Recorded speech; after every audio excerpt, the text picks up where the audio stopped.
Ada sebuah pengandaian di mana kalian adalah seseorang yang bercita-cita menjadi seorang chef. Kemudian ada sebuah hadiah yang berisi dua pilihan dan kalian harus memilih salah satunya. Pilihan pertama adalah kalian akan dikasih uang 200 juta dan kalian bebas menginvestasikan uang tersebut untuk kursus dimanapun. Pilihan lain, kalian tidak akan mendapatkan uang 200 juta tersebut, tapi kalian langsung dapat kursus langsung di bawah arahan Chef Juna untuk karir masak kalian di masa depan. Kalian lebih pilih yang mana? Kalau aku akan kujelaskan pada video YouTube kali ini.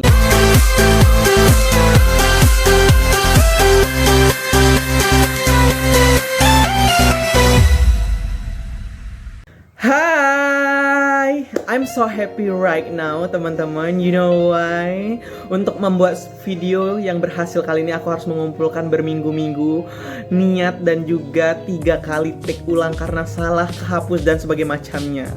But it's okay, it just for special for you teman-teman. Oke? Sebelumnya, biar kalian betah di channel YouTube aku kali ini, aku bakal perkenalkan diri dulu buat teman-teman semua. Kenalin, nama aku adalah Ong. Kalian bisa panggil aku Ong, ya emang Ong. Jadi aku merupakan mahasiswa di Universitas Sriwijaya Palembang semester 6 ke semester 7. Nah, sebelum kita mulai video YouTube kali ini, aku akan jelasin sedikit nih grand launching ala-ala gitu. Apa aja sih sebenarnya yang akan aku bahas di konten-konten YouTube aku ke depannya. Yang pertama itu adalah aku bakal bahas 3 jenis konten. Yang pertama adalah Ong Story, yaitu adalah sharing-sharing pengalaman aku, kemudian vlogging or anything yang menurut aku bisa entertain dan bisa memberikan inspirasi ataupun motivasi buat kalian semua. Nah, yang kedua adalah Ongpedia. Nah, di Ongpedia ini aku bakal memberikan sesuatu hal kayak tips trik, kemudian informasi, pandangan-pandangan or anything yang menurut aku insightful dan knowledgeable dan lebih ilmiah lah ya kali, atau lebih penting, bukan penting sih, lebih knowledgeable lah, istilah insightful menurut aku. Nah, yang ketiga adalah Ong Talk. Nah, di Ong Talk ini aku akan menggunakan guest star. Yeay! Nah, guest star ini aku bakal cari orang-orang yang keren sih menurut aku, yang bisa memberikan inspirasi, memberikan motivasi dan menghibur buat kalian semua. Khusus buat teman-teman di channel Dike Ong. Oke, mungkin langsung lanjut ya. Kita langsung lanjut tentang XL Future Leaders. Kalian tahu teman-teman, aku sedang memakai kostum apa ini? Gaun. Kalau kan di YouTube kan kadang ada outfit kalian berapa gitu. Nah, aku mau jawab juga nih. Aku sekarang lagi pakai outfit 200 juta coy. Gak sombong kok. Cuma pasti kalau kalian nanya sama anak-anak XLFL, berapa sih baju ini itu? Kemeja ini yang biru merekah warnanya ini, pasti mereka jawab adalah 200 juta rupiah. Aneh sih ya. Oke, kita cerita ya lah, langsung mulai dari tentang XL Future Leaders. Kak Ong, apa sih XL Future Leaders itu?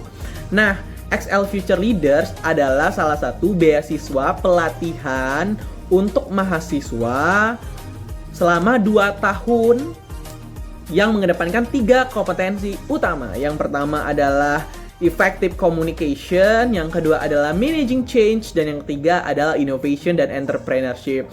Karena awardee XLFL ini dipersiapkan untuk menjadi pemimpin-pemimpin global di masa depan yang memiliki posisi strategis di perusahaan multinasional. Nah, gimana tuh Kak syarat-syaratnya? Syarat-syarat masuk XLFL itu ada 3. Yang pertama adalah berusia 18 sampai 21 tahun, kemudian semester 1 sampai semester 4 atau 1 tahun ke 1 ataupun tahun kedua di universitas, dan yang ketiga adalah memiliki IPK minimal 2,8. Tapi kalian jangan ragu ataupun takut teman-teman, karena XLFL itu punya 2 program utama. Misal kalian tidak lolos di program Global Leaders, kalian akan masuk di program e-learn. Nah, Global Leaders itu apa sih? Jadi Global Leaders itu tuh kayak program offline-nya XLFL. kayak seleksi sekarang kan, ada kalau aku XLFL batch 8. Nah, sekarang XLFL seleksi batch 9. Nah, Global Leaders itu misal kalian kepilih di XLFL, kemudian kalian bakal ikut National Conference, itu kayak acara inaugurasinya, kemudian dapat privilege 10 kali workshop di berbagai regional di Indonesia. Ada Medan, Jakarta, Jogja, Bandung, Surabaya, dan Makassar. Dan itu gratis, biaya tiket pesawat, mentor berkualitas, dapat tab, dapat pulsa, dapat kuota, pokoknya privilege-nya bagus-bagus deh. Nah, itu jaraknya 2 bulan sekali selama workshop. Nah, yang kedua, misal kalian nggak bisa memenuhi syarat-syarat tadi tuh. Nah, kalian bisa join e-learn. E-learn kalian bisa klik di sini ya. Nah, e-learn itu kayak program kursus online-nya si XL Future Leaders. Kalian bisa belajar berbagai macam soft skill yang penting dan berguna bagi kalian. Kayak misalnya cara tips public speaking, gimana cara perpakai professional attire, gimana caranya elevator pitch. Pokoknya penting banget. Silahkan kalian cek langsung di elearn.id. Nah, lanjut. Udah tahu tuh apa XL Future Leaders, kemudian syarat-syaratnya. Kemudian, Kak, aku dengar-dengar kalau XL Future Leaders itu salah satu beasiswa yang cukup ketat. Benar sekali teman-teman, saya saja tidak menyangka saya bisa lolos di XL Future Leaders. Kalian tahu berapa pesaing saya waktu itu teman-teman? Adalah 17.106 orang. Yeay! Alhamdulillah. Waktu itu sebenarnya aku kayak bisa nggak ya? Tapi aku meneguhkan hatiku, akhirnya aku bisa. Nah, agar kalian punya semangat yang lebih besar lagi, aku bakal kasih tips dan trik perjuangan masuk XLFL ala Ong. Nah, jangan di skip ya, kalau di skip aku nggak akan sedih. Yang pertama adalah don't forget to research, dan research. Kenapa sih, Kak? Research itu penting kalau mau daftar beasiswa termasuk XL Future Leaders. Jadi begini teman-teman, aku buat sebuah contoh. Kalau kalian misalnya dapat daftar internship atau magang, ada internship, beasiswa, perusahaan atau apapun, kalian biasanya buat CV itu satu perusahaan satu CV atau satu CV buat banyak perusahaan. Kalau kalian buat satu CV buat untuk semua perusahaan, aku pastikan kalian bakal kecil kali diterimanya di perusahaan tersebut. Dan ada baiknya kalian buat satu CV, satu perusahaan. Karena begini teman-teman, ketika kita ingin mendaftar sesuatu, kita tuh harus tahu dulu background apa yang diinginkan perusahaan, apa yang kriterianya, apa aja programnya, dan lain sebagainya macamnya. Nah, kalau CV kalian misalnya kalian daftar di perusahaan industri hiburan, kalian masukin CV kalian pernah jadi kepanitiaan di bidang teknologi, ya kan agak kurang nyambung kan istilahnya. Makanya kita harus cari CV yang lebih relate ke perusahaan sana. Begitupun ketika kalian daftar XLFL, usahakan kalian tuh harus tahu dulu backgroundnya apa. Oh, ternyata XLFL ini dibuat karena ini program CSR dari XL Axiata. Kemudian kriterianya apa, kemudian program-programnya apa, kemudian siapa mentornya, dan apa manfaatnya buat diri kita, apakah itu bermanfaat ataupun tidak gitu. Nah, itulah pentingnya research. Ketika kalian udah research, kalian tuh bakal tahu posisi mana yang harus kalian maksimalkan, apa yang perlu kalian persiapkan, plan A, plan B, plan C, yang plan 1, 2, 3. Jadi kalian udah tahu apa yang perlu kalian lakukan gitu. Nah, tips yang kedua adalah kalian harus tahu kriteria yang diinginkan oleh XL Future Leaders. Nah, banyak banget sih yang nanya, Kak, apa sih sebenarnya yang pengen dicari oleh XL Future Leaders itu? Jadi, aku sudah merangkum 3 kriteria yang paling menonjol ataupun yang paling diminati ataupun yang paling diinginkan oleh tim XL Future Leaders. Yang pertama adalah half glass.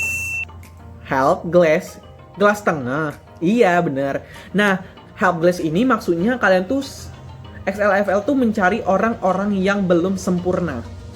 Orang-orang yang masih pada tahap belajar, orang-orang yang orang-orang yang masih mau diisi ilmunya dengan orang lain. Nah, makanya ketika kalian pengen daftar XLFL ataupun pas interview nanti, kalian tuh usahakan jangan jadi orang yang merasa perfect in anything. Kalian tuh harus menjadi orang-orang yang humble, yang mau belajar gitu. Orang-orang yang merasa bahwa ilmunya tuh masih kurang. Nah, XLFL tuh seneng banget tipe-tipe orang yang begini gitu. Makanya ketika nanti tips dari aku gimana caranya menunjukkan bahwa kita tuh helpless, usahakan kita tuh jangan terlalu self-centris ketika diwawancara gitu. Misalnya ketika kalian membuat sebuah ide di organisasi, kalian tuh bilang bahwa ini bukan cuma ide kalian tapi juga ada sumbangsi dari orang lain. Ataupun ketika kalian membuat sebuah terobosan idea, kalian tuh masih butuh orang lain. Itu sih, makanya XLFL tuh seneng banget cari orang yang helpless. Nanti karena kan pas di workshop kita kan bakal ketemu teman-teman lain tuh. Nah itu tuh nanti materi itu bakal sama, kurikulumnya bakal sama. Makanya perlu dicari orang-orang yang punya visi yang sama, pada tahap belajar yang sama, agar nantinya ilmu yang dikasih mentor itu bisa setara gitu. Oker. Yang kedua adalah XLFL mencari orang yang impactful. Wah. Iya, jadi XL Future Leaders itu mencari orang-orang yang punya dampak, orang-orang yang senang berkehidupan komunal, yang senang berinteraksi dengan orang lain gitu. Nah, biasanya rata-rata teman-temanku yang lolos itu adalah orang-orang yang aktif di organisasi, komunitas, ataupun campaign, ataupun apapun gitu. Nah, tips dan trik dari aku untuk kriteria yang kedua ini adalah it's okay if you have many organization in your life gitu. Tapi you have to concern, kalian harus consider bahwa apakah kalian punya kontribusi untuk banyak organisasi yang kalian miliki gitu. Makanya aku lebih respect orang-orang yang punya satu organisasi tapi mereka live on it, focus on it, dan mereka punya sumbangsi yang benar-benar real, bukan cuma jadi tim hore lalalala gitu. Dibandingkan orang-orang yang punya 1, 2, 3, 4, 5, sampai 10 organisasi, tapi mereka kayak cuma pagi ini di sini, siangnya di sana, malamnya di sini. Menurut aku kayak tanggung jawab itu tuh jadi kepecah-kepecah gitu loh. Akhirnya sumbangsi kita di setiap organisasi itu dipertanyakan. Padahal kita sudah membangun reputasi, kemudian reputasi itu kita jatuhkan oleh diri kita sendiri karena kita yang tidak bisa bertanggung jawab gitu. Makanya kalian tuh harus tentukan apa sih sebenarnya kontribusi aku di organisasi tersebut. Begitu. Yang ketiga, nah ini yang bagian menurut aku yang paling menarik, yang bisa aku ceritakan pengalaman dan perjuangan aku selama di XL Future Leaders, teman-teman. Nah, yang ketiga adalah prepare well.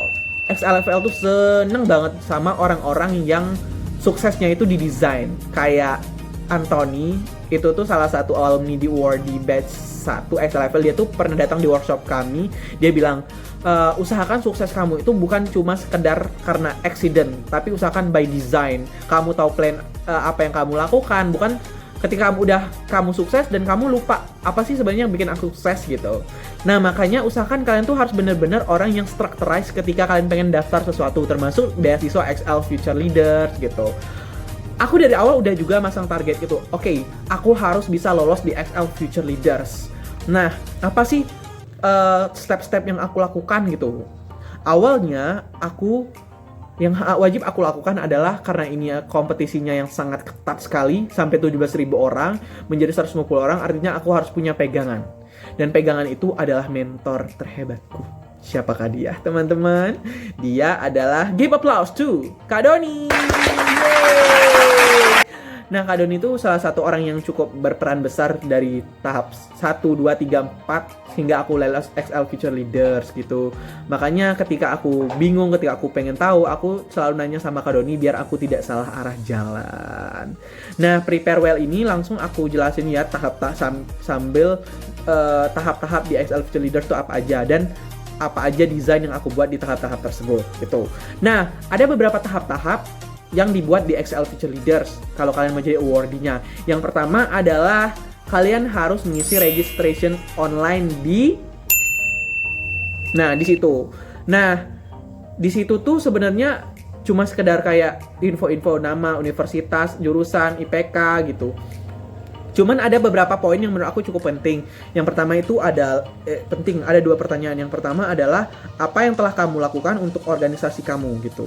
Nah itu tuh yang ngeselinnya tuh cuma 200 karakter, bukan 200 kata ya, 200 karakter sekitar 2 kalimat. Nah tips dan trik dari aku, rumusnya adalah kalian tulis apa yang telah kalian lakukan, kontribusi, ide, terobosan, plus apa impact-nya. Jadi contohnya begini, saya telah membuat webinar pada masa pandemik,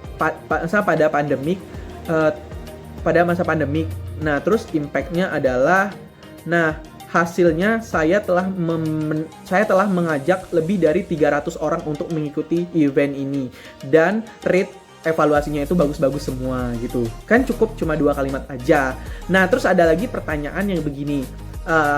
Jelaskan apa yang telah kamu dapatkan dari organisasi, kemudian apa yang telah kamu dapatkan gitu, apa yang telah kamu pelajari. Nah, rumusnya sama seperti yang pertama tadi. Kalian tulis aja apa yang telah kalian pelajari, kemudian impact-nya. Misalnya kalian ikut debate club. Nah, kalian jelasin saja, aku udah mempelajari tentang cara critical thinking yang baik dan benar. Kemudian impact-nya adalah akhirnya aku mencoba memberanikan diri untuk tampil di Indonesia Lawyer Club misalnya begitu. Nah, kalian jelasin aja cukup 2 kalimat tapi sesingkat dan seefektif mungkin. Begitu registration online tahap pertama. Dan aku selalu minta koreksi sama Kak Doni, ini benar atau salah. Tahap yang kedua menurut aku salah satu tahap yang cukup menyiksa batin dan tenaga. Enggak. Karena tahap kedua ini menurut aku dia tuh hampir 7.000 orang kalau nggak salah dibuang dari 17.000, itu tuh tinggal berapa, pokoknya tuh hampir paling banyak makan korban tahap kedua. Dan itu semua manusia coy, kalian pikir aja segitu banyaknya pada hati pada tahap kedua. Nah di tahap kedua ini adalah English test sama GMAT. Nah English test ini itu tuh kayak soal-soal UNBK, kayak soal-soal TOEFL. Sementara GMAT itu kayak soal-soal ketika kita mau tes MBA di pasca sarjana gitu. Jadi kalau GMAT itu aku kurang ngerti ya, cuman dia tuh kayak soal-soal misalnya ketika kamu di sebuah perusahaan, kemudian perusahaan kamu tuh bakal bangkrut, apa strategi yang harus kamu lakukan. Kemudian misalnya kamu ingin menaikkan pendapatan perusahaan kamu apa yang kamu lakukan. Kemudian kamu ingin resign dari perusahaan, kemudian apa komunikasi yang terbaik yang harus kamu lakukan. Jadi lebih mengasah critical thinking dan design thinking kita, dan juga itu tuh banyak dalam bentuk grafik, tabel, kemudian flowchart dan banyak hal gitu. Makanya di sana tuh sebenarnya nggak ada pertanyaan benar ataupun salah, cuman ada yang lebih baik. Dan di sana mungkin kita bakal ada result kita nih orang seperti apa sih, kira-kira cocok atau enggak sama XL Future Leader. Mungkin menurut aku begitu sih asumsi aku. Nah kalau di English test itu menurut aku yang kalian perlu persiapkan di tes tahap kedua ini adalah hal-hal teknikal. Karena waktu itu kalian tahu teman-teman, aku kan lagi bulan 6 apa bulan 7. Nah bulan 7 waktu itu kan aku lagi pulang kampung, lagi liburan semester genap. Nah waktu itu kan biasalah kalau di kampung kan sinyalnya signal low, makanya aku persiapan untuk aku ngisi form itu selama 3 jam, 2 tes itu selama 3 jam aku rela berangkat ke Palembang gitu sendirian.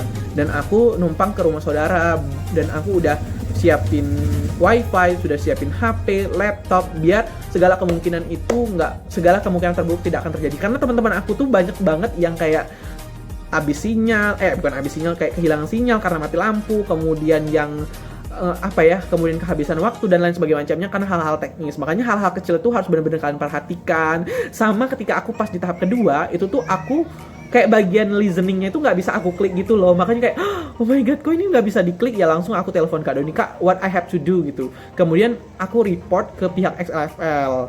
Nah begitu, makanya kalian tuh sudah harus punya plan A dan plan B ketika di tahap kedua ini. Begitu teman-teman. Ketiga. Nah tahap ketiga ini menurut aku agak drama-drama gimana ya.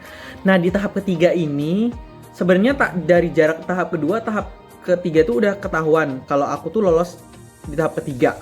Cuma yang jadi permasalahan adalah waktu itu aku kan tesnya online, karena di Palembang itu nggak ada tempat offline. Tempat offline itu cuma ada di Jakarta, Jogja, Bandung, Surabaya, Medan, Padang kalau nggak salah.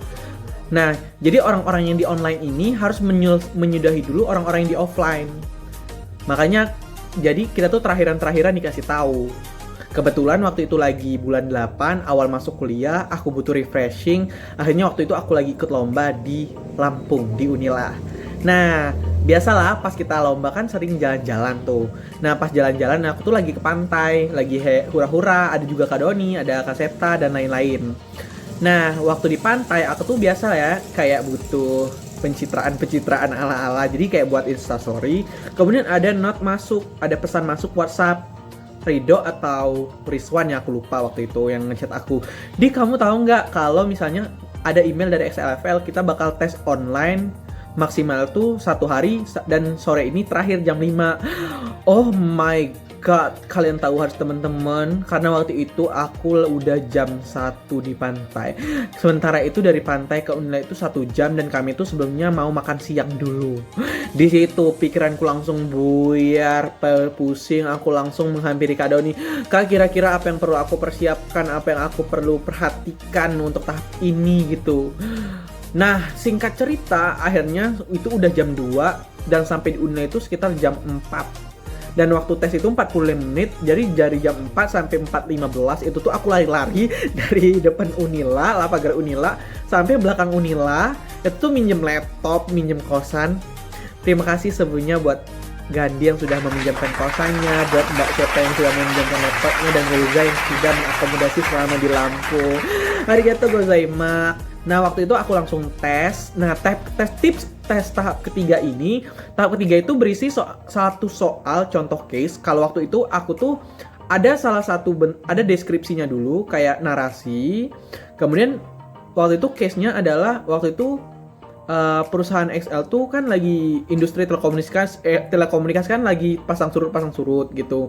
Nah, gimana caranya biar PT XL Axiata ini terus eksis? Nah, kemudian ada dikasih 3 pilihan, ada yang kayak mendekatkan dengan permintaan customer, kemudian perbaikan sistem, kemudian jalin partnership, kalau aku nggak salah. Nah, aku harus pilih salah satu, kemudian jawab di kolom yang udah disediakan. Nah, tips dari aku, usahakan kalian tuh menggunakan bahasa Inggris, kemudian usahakan gunakan alasan-alasan yang masih logical dan simple, sederhana, tapi menurut kalian itu bisa dilaksanakan, daripada kalian menggunakan alasan-alasan yang besar tapi kayak nggak applicable gitu loh. Itu sih tips tahap ketiga. Dan keselnya lagi di tahap ketiga itu ada lagi yang namanya insiden. 30 detik sebelum itu dimulai, itu tuh 30 detik sebelum di-submit, itu tuh nggak bisa diklik gitu loh tombol submitnya. Aku langsung, ini gimana ya, aku udah langsung panik. Gandhi tuh langsung lihat aku juga. Aku nggak tahu, akhirnya setelah 10 detik tuh ada keajaiban mukjizat dari Tuhan, akhirnya bisa diklik. Akhirnya aku bisa rebahan dengan tenang. Gitu sih, kayak apa ya, momen-momen sedih ya kali. Nah, tibalah akhirnya pengumuman lagi. Aku sih udah pasrah banget ya, karena menurut aku alasan aku tuh kayak kurang bagus ya menurut aku. Tapi mungkin XLFL punya penilaian tersendiri. Aku nggak tahu hal tersebut, dan akhirnya aku lolos lagi loh teman-teman. Ya, di tahap keempat. Nah, tahap keempat ini kalau nggak salah persaingannya tuh masih tinggal 1.000 orang ya. Nah, 1.000 orang ini kan berarti kita masih mengalahkan 850 orang lagi. Makanya aku benar-benar memplanningkan bahwa di tahap hari ini entah aku lolos, entah aku enggak, aku udah melakukan yang terbaik. I do my best gitu. Makanya aku kan kalau mau interview, kalau yang bagian offline, yang tempat-tempat yang daerah aku udah sebutin tadi, biasanya mereka tuh sepaket gitu loh. Misalnya hari ini mereka tuh yang tahap ketiga LGD, kemudian pengumuman lolos, besoknya itu yang lolos itu langsung wawancara sama presentasi. Tapi kalau aku, biasanya kan aku LGD-nya online, jadi pengumuman dulu, jadi aku submit dulu dan pengumuman itu beberapa waktu kemudian. Nah, akhirnya kalau dari aku kan pakai sistem online, jadi aku tuh disuruh ngumpul CV dulu, kemudian baru wawancara. Nah, pas CV itu aku belajar dulu dari e-learn, makanya pentingnya belajar e-learn. Kemudian simulasi sama Kak Doni, Kak gimana cara tips dan trik wawancara yang baik. Oh, ternyata kalau kita jawabnya A, harusnya jawabnya begini. Kalau kita ditanya B, harus jawabnya begini. Makanya harus benar-benar diperhatikan secara detail. Bahkan sampai aku tulis apa aja pertanyaan-pertanyaan yang potensial bahkan dikeluarkan. Terus aku hafalkan, aku ingat dan aku pahami secara benar-benar seksama gitu. Tibalah di hari wawancara. Waktu itu jam 3 sore. Dan kalian harus tahu teman-teman, siapa yang interview aku, Kuzel. Kalau anak SLFL pasti tahu sama dia ya. Dia adalah Didi Cantik. Seneng but afraid. Kalian tahu kenapa? Kalian tahu kan aksen Didi tuh keren banget. You know what? Dia tuh kayak aksennya cepet, kemudian halus, dan kalau menurut aku orang yang masih nyubi-nyubi gini sulit dimengerti gitu. Makanya kadang aku tuh beberapa kali meminta mengulang pertanyaan sama Didi. Maka sorry ya Didi membuat kamu kesal ketika wawancara. Tapi aku cinta sekali sama Didi sekarang. Love you my mentor in Unbreakable Medan gitu. Nah begitu, nah di tahap interview ini kita langsung ditelepon sama Didi. Sama pihak interview biasanya itu dari fasil-fasil XLFL ataupun dari tim XLFL kayak Kak Andi, Mas Andi sama Mbak Dini gitu misalnya. Nah setelah akhirnya aku bisa tidur dengan tenang melewati 4 proses seleksi yang sudah aku persiapkan dengan matang tersebut teman-teman. Nah sesudah dari itu sekitar bulan 9 interview. Katanya awal-awal bulan 10 itu udah ketahuan siapa yang lolos siapa yang enggak. Makanya aku sih santai-santai aja kalau memang jodoh ya. Alhamdulillah, kalau yang enggak ya mungkin aku punya jodoh di beasiswa-beasiswa lain. Tibalah di hari pengumuman. Jeng. Aku lihat aku inget betul waktu itu waktu mau aku sholat Jumat tanggal 4 Oktober 2019 kalau nggak salah. Coba lihat kalender ya teman-teman. Nah, itu tuh ada pesan masuk dari Kanadila. Aku lihat sedikit, selamat kamu lolos XL Future Leader. Dan setiba grup-grup organisasi tuh rame kayak kongres. Itu tuh kalau aku tidak bisa berkata-kata lagi teman-teman. Aku speechless bangetnya. Saking aku langsung nangis selama 15 menit. Kalian tahu nggak sih? Terus kayak sujud syukur, kayak masih merenungi ini bener nggak? Saking apa ya? Tidak menyangkanya gitu. Aku bisa mengalahkan 17.000 orang coy gitu. Aku bersyukur banget waktu itu dan akhirnya aku alhamdulillah ternyata aku lolos gitu. Aku nggak bisa berkata-kata lagi tapi mungkin hal ini yang patut aku syukuri. Nah begitu sih menurut aku. Hal-hal kecil yang udah aku well prepare, yang aku udah well design, yang bisa mengantarkan aku ke beasiswa XL Future Leaders. Nah makanya teman-teman, ketika kalian memang sudah menginginkan sesuatu, usahakan kalian tuh harus benar-benar memperjuangkannya. Usahakan harus work on it, fokus on it. Karena sejatinya kan nggak ada hasil yang mengkhianati proses. Begitupun ketika kita udah bersungguh-sungguh, ketika udah benar-benar yakin 100%, cukup serahkan sama Tuhan, karena Tuhanlah yang bakal menentukan semuanya gitu. Itu sih cerita seru selama di XL Future Leader dan selama proses seleksi dari tips dan trik dari aku. Sebenarnya masih ada lagi sih cerita seru di National Conference 2019. Seru banget loh. Nanti aku bakal cerita lagi ya. Nah, mungkin sekian dulu ya video YouTube kali ini. Semoga kalian bisa mengambil hikmah dari video YouTubeku kali ini. Terima kasih banyak sudah menonton. Semoga kalian terinspirasi dan sudah termotivasi dan menghibur. Walaupun masih banyak kekurangan, tolong mohon kasih evaluasi ya di bawah ini apa yang kurang dari aku. Dan kalau kalian mau video-video aku selanjutnya lagi mau apa, silahkan kalian kasih rekomendasi di kolom komentar bawah ini. Oke. Oke, terima kasih banyak semua. Dadah. Jangan lupa like, comment, subscribe, dan hidupkan lonceng notifikasi. Bye.